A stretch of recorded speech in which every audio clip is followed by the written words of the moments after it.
जय श्री कृष्णा। आप सभी को मोहिनी एकादशी की बहुत बहुत शुभकामनाएं। तो आज हम मोहिनी एकादशी के शुभ अवसर पर भगवान का गुणगान करने के लिए एकत्रित हुए हैं। जो भक्त सच्ची श्रद्धा और भक्ति से ये कथा सुनते हैं या फिर एकादशी का व्रत रखते हैं, भगवान उनकी रक्षा के लिए स्वयं किसी न किसी रूप में अवश्य ही आते हैं। हस्तिनापुर के आकाश में आज दिव्य नाद हो रहा है। महाराज युधिष्ठिर राज्यसभा में प्रभु श्री कृष्ण के स्वागत के लिए आतुर हैं। तभी प्रभु श्री कृष्ण का रथ स्वर्णमयी आभा से मंडित होकर सभा के द्वार पर आकर रुकता है। रथ के पहिए पृथ्वी को चूमते हैं और प्रभु के चरणों के स्पर्श से समस्त सभा पवित्र हो जाती है। महाराज युधिष्ठिर बड़ी ही विनम्रता से कहते हैं, हे प्रभु श्री कृष्ण, अब मोहिनी एकादशी के महात्म्य को सुनाने की कृपा करें।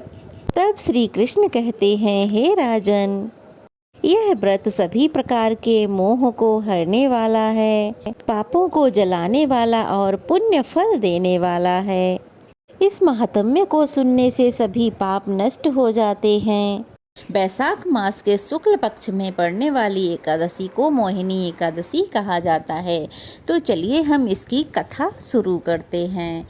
एक बार धर्मराज युधिष्ठिर श्री कृष्ण भगवान से कहने लगे कि हे प्रभु, बैसाख मास के शुक्ल पक्ष की एकादशी का क्या नाम है तथा उसकी क्या कथा है, इस व्रत की विधि क्या है, यह सब विस्तार पूर्वक मुझे बतलाइए।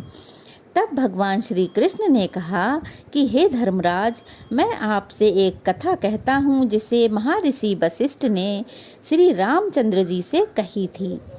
एक समय श्री राम बोले कि हे गुरुदेव, कोई ऐसा व्रत बताइए जिससे समस्त पाप और दुखों का नाश हो जाए। मैंने सीता जी के वियोग में बहुत दुख भोगे हैं। तब महर्षि वशिष्ठ बोले कि हे राम, आपने बहुत सुंदर प्रश्न किया।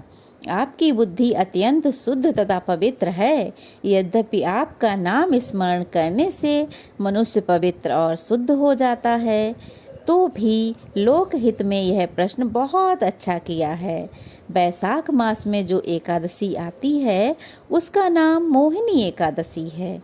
इसका व्रत करने से मनुष्य के सभी पापों का नाश होता है तथा मनुष्य सभी दुखों, सभी मोह माया जाल से मुक्त हो जाता है। मैं उसकी कथा कहता हूँ, तुम ध्यान पूर्वक सुनो। सरस्वती नदी के तट पर भद्रावती नाम की एक नगरी में धूतिमान नामक चंद्रवंशी एक राजा राज्य करते थे। वहाँ धन धान्य से संपन्न व पुण्यवान धनपाल नामक वैश्य भी रहता था।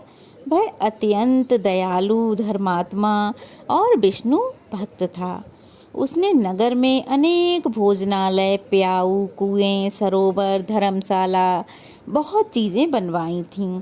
सड़कों पर आम, जामुन, नीम आदि के अनेकों वृक्ष लगवाए थे।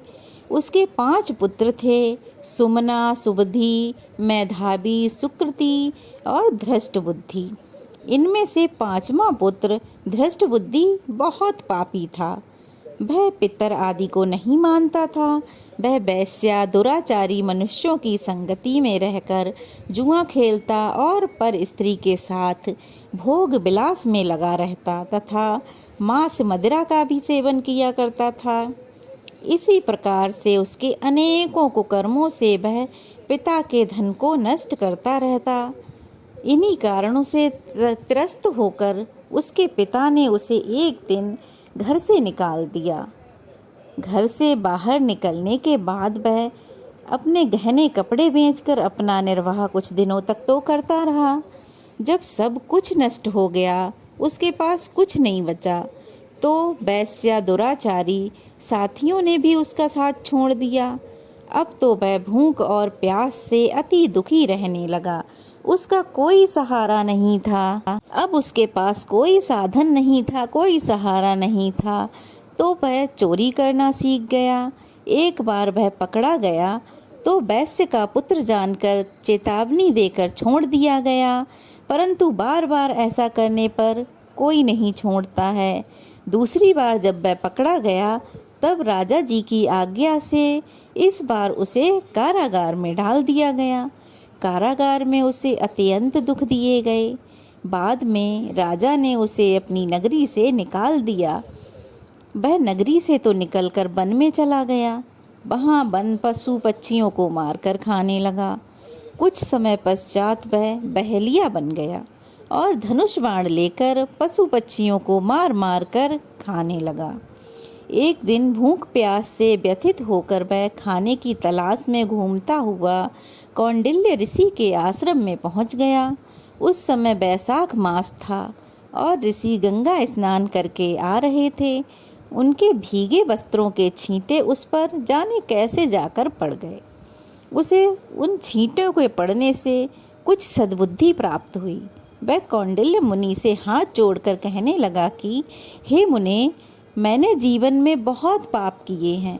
आप इन पापों से छूटने का कोई साधारण बिना धन का उपाय बताइए। उसके दीन वचन सुनकर मुनि प्रसन्न हुए और प्रसन्न होकर उन्होंने कहा कि तुम बैसाख शुक्ल पक्ष की मोहिनी नामक एकादशी का व्रत रखो, इससे समस्त पाप नष्ट हो जाएंगे। मुनि के वचन सुनकर वह अत्यंत प्रसन्न हुआ और उनके द्वारा बताई गई विधि के अनुसार उसने व्रत किया। हे राम, इस व्रत के प्रभाव से उसके सब पाप नष्ट हो गए। अब उसका मन भगवान की पूजा पाठ में लगने लगा। अब तो वह ऋषि के आश्रम में ही रहकर पूजा पाठ करता। अंत तक वह वहीं रहा और जब उसका अंत समय आया तब वह गरुड़ पर बैठकर भगवान विष्णु के लोक को चला गया। इस व्रत में मोह आदि सब नष्ट हो जाते हैं। संसार में इस व्रत से श्रेष्ठ कोई व्रत नहीं है। इसके महात्म्य को पढ़ने अथवा सुनने से 1000 गौदान जितना फल प्राप्त होता है। तो यह थी आज की मोहिनी एकादशी की व्रत कथा। जब राक्षसों और देवताओं में समुद्र मंथन हुआ था, उस समय देवताओं को बचाने के लिए श्री कृष्ण भगवान ने अमृत को प्राप्त करने के लिए मोहिनी का रूप धारण किया था। तो यह वही मोहिनी एकादशी है। तो व्रत कथा कैसी लगी कमेंट बॉक्स में बताइएगा। अगर अच्छी लगी तो कमेंट में जय श्री कृष्णा अवश्य ही लिखिएगा। और अगर नए हैं तो प्लीज़ चैनल को सब्सक्राइब कीजिए, वीडियो को लाइक और शेयर कीजिएगा। तो फिर मिलेंगे, तब तक के लिए जय श्री कृष्णा।